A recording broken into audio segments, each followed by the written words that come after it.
Digital విప్లవంలో Bharat దూసుకుపోతోందన్నారు ప్రధాని Narendra Modi. America పర్యటనలో ఉన్న ప్రధాని ఏ అంటే అమెరియా ఇండియా అంటూ కొత్త అర్థం చెప్పారు. ఇక ఇవాళ న్యూయార్క్లోని యుఎన్ జనరల్ అసెంబ్లీలో సమిట్ ఆఫ్ ద ఫ్యూచర్ని ఉద్దేశించి మోడీ ప్రసంగించనున్నారు.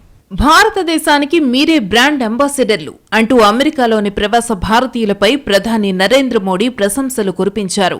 అమెరికాలో పర్యటిస్తున్న మోడీ న్యూయార్క్లోని నసావు కొలీజియంలో ప్రవాస భారతీయులతో ముచ్చటించారు.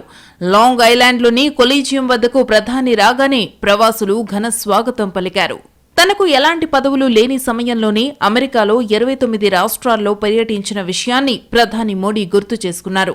భారత్లోని డిజిటల్ విప్లవాన్ని మోడీ ప్రత్యేకంగా ప్రస్తావించారు. ప్రపంచంలో ఎక్కడా లేని విధంగా యూపీఐ 5G నెట్వర్క్ అమలు జరుగుతోందని వివరించారు. आज भारत में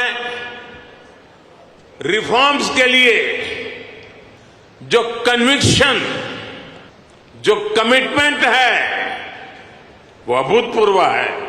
आज जब भारत ग्लोबल प्लेटफॉर्म पर कुछ कहता है तो दुनिया सुनती है. आज दुनिया में कहीं भी संकट आए भारत फर्स्ट रिस्पॉन्डर के रूप में सामने आता है. 6G पर काम कर रहा है. हमने मेड इन इंडिया टेक्नोलॉजी पर काम किया. दुनिया का करीब करीब हर बड़ा mobile brand made in India है. అమెరికా భారత్ సంబంధాలను ప్రత్యేకంగా ప్రస్తావించారు ప్రధాని నరేంద్ర మోడీ. ఆర్టిఫిషియల్ ఇంటెలిజెన్స్ కు కొత్త అర్థం చెప్పారు. ఏఐ అంటే అమెరికా ఇండియా స్పిరిట్ అని పేర్కొన్నారు. एआई का मतलब है आर्टिफिशियल इंटेलिजेंस,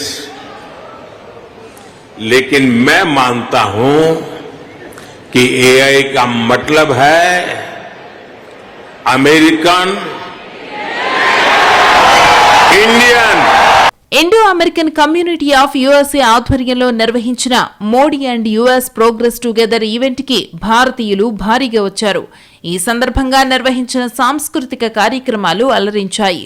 ఇక ఇవాళ ప్రధాని మోడీ న్యూయార్క్ లో ఐక్యరాజ్య సమితి జనరల్ అసెంబ్లీలో సమిట్ ఆఫ్ ది ఫ్యూచర్ ను ఉద్దేశించి ప్రసంగిస్తారు.